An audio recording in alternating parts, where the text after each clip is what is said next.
السلام عليكم ورحمة الله وبركاته. معاكم آية من قناة يلا نجرب ليتس تراي. كنت حابة أشكر أي حد بيتابعني وبيستنى فيديوهاتي.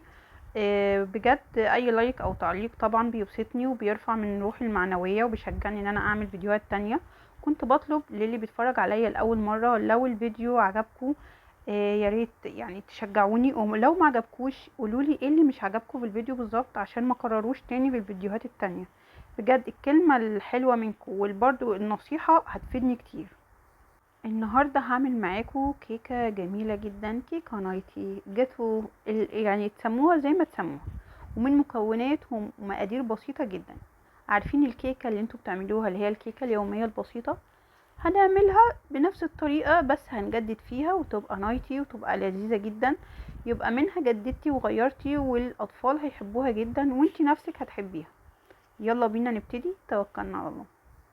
مكونات الكيكة، انا كنت عملت معاكم الكيكة دي قبل كده. الكيكة نفسها بتطلع معاكي طرية جدا اسفنجية هشة. بجد المكونات دي اعمليها في اي كيكة، اعتمديها يعني. كل اللي هنحتاجه 2 بيضة، كوب من اللبن الدافي، كوب الا ربع من الزيت، كوب الا ربع من السكر. انا في العادي بعملها بكوباية سكر بس عشان هنحشيها مربى يبقى كوب الا ربع. 2 كوب من الدقيق، كوب من الزبادي، نص كوب من النشا، معلقة كبيرة من البيكنج باودر، فانيليا، رشة ملح، معلقة كبيرة من الخل. اول حاجة هنزل بيها ال2 بيضة، هضربها كويس بالمضرب اليدوي بالشكل ده. انا هعمل معاكم الكيكة بالمضرب اليدوي ولا هستخدم مضرب كهربائي او خلاط او اي حاجة. هخفق البيض كويس جدا بالشكل ده. نزلت على البيض بالملح، بعد كده هضيف عليهم معلقة كبيرة من الخل. اضافة الخل والملح على البيض بيساعد على ان البيض كده يهيش معاكي ويفور كده، فبيساعد طبعا ان الكيكة تبقى هشة معاكي.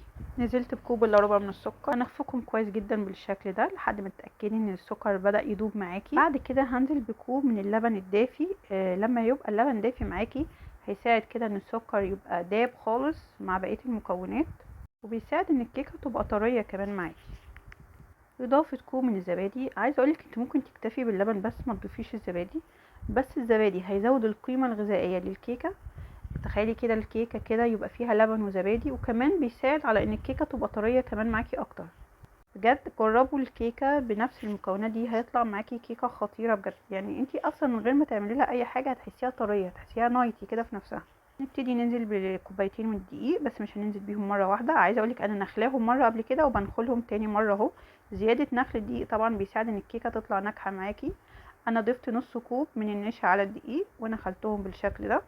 بخفق المكونات كويس بالشكل ده. بعد كده هنزل بباقي كميه الدقيق وهضيف عليها معلقه من البيكنج باودر، معلقه كبيره، او لو انت عندك اللي هي اكياس البيكنج باودر انزلي بالكيس كله. وبالفانيليا برضو زي ما قلت لكم في كل مره بعمل فيها الكيكه انا بحب اضيف الفانيليا في الاخر عشان الريحه تبقى ظاهره معاكي كده وبيبان في الطعم كمان. في الاخر بعد ما تخلصي خالص بتحاولي بالسباتولا بتقلبي بالشكل ده، بتتاكدي ان مفيش دقيق لسه تحت، ما تقلبش كويس مع بقيه المكونات. شايفين الكيكه؟ هو ده القوام المظبوط. الكيكه هنزل بيها في قالب مستطيل. انتي ممكن تحطيها في اي قالب، لو عايزاها كيكه بس هتحطيها في قالب صغير يعني من 20 ل 24 هتطلع معاكي كيكه حجمها حلو. لكن ده قالب كبير لان انا هقسم الكيكه نصين زي قالب السويس رول كده.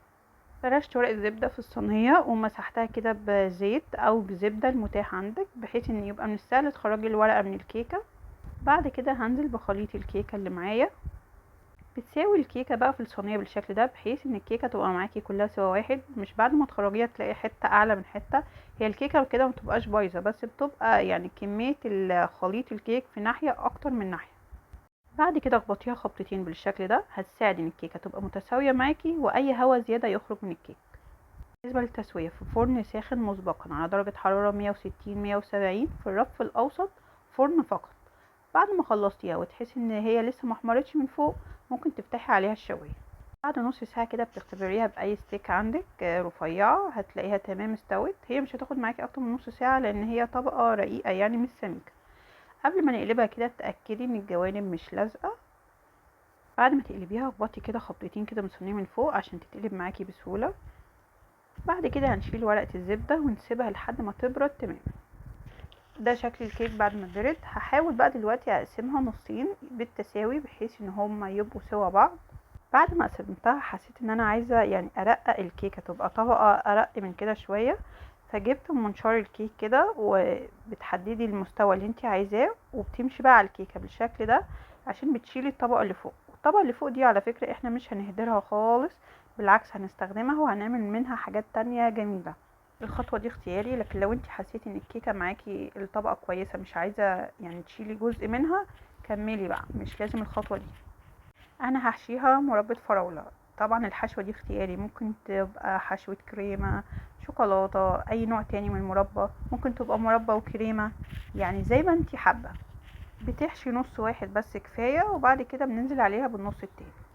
جبت شوكولاتة خام سيحتها في حمام مية سخنة، وضفت لها بس قطعة من الزبدة تديها لمعان كده، او تسيحيها في الميكروويف زي ما تحبي.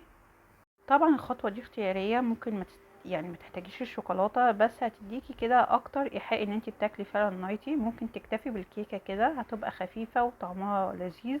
نبتدي نسوي الاطراف بالشكل ده، ما تقلقيش خالص، كل ده هنستغله، مش بنرمي حاجة من الكيكة خالص، بالعكس انتي بتغيري من كيكة واحدة بتعملي منها اشكال كتيرة جدا. بنحاول بقى نقسم الكيكة بالتساوي بالشكل ده. احنا خلاص خلصنا الجزء المهم، اي حاجة تانية دي اضافات بقى يعني حسب الرغبة. في جزء هسيبه سادة بالشكل ده، وجزء انزل عليه بصوص الشوكولاتة.